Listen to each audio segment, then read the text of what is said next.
All right, Efren, thank you.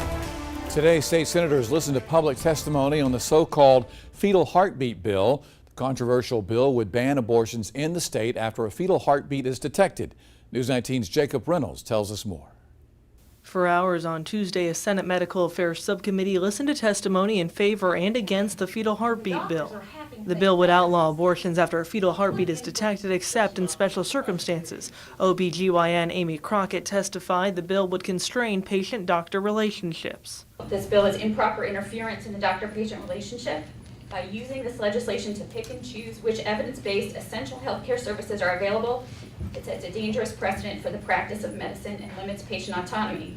She continued the bill, which has already passed in the House, would undermine medical decisions. The bill criminalizes the practice of medicine by imposing harsh criminal penalties on physicians for providing the standard of care according to their training, medical judgment, and national guidelines. The ACLU, other OB/GYNs, and women's advocacy groups also criticized the bill. On the other side, supporters of the bill, like Pastor Mitch Prosser, say it's protecting human life. I speak as a member of a groundswell of thousands of members of this state, Christians here in South Carolina, in support of H 3020, known as the heartbeat bill. I, along with so many others, believe that life is precious, sacred, and it should be valued.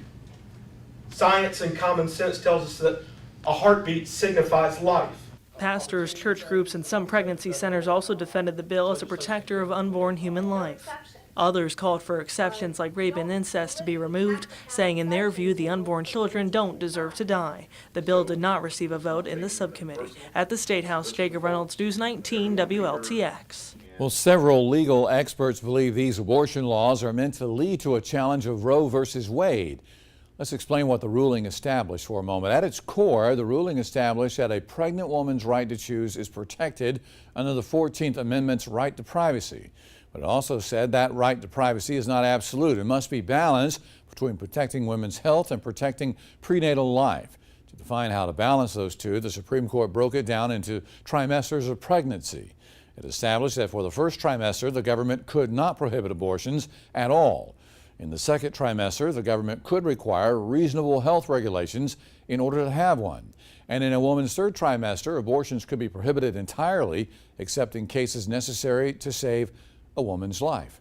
Now, 9 states still have pre-Roe abortion bans on the books, but those bans are not being enforced.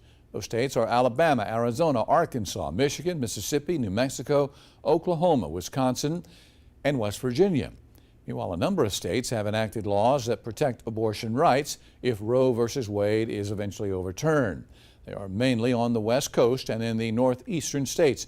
They include California, Nevada, Oregon, New York, and Maine.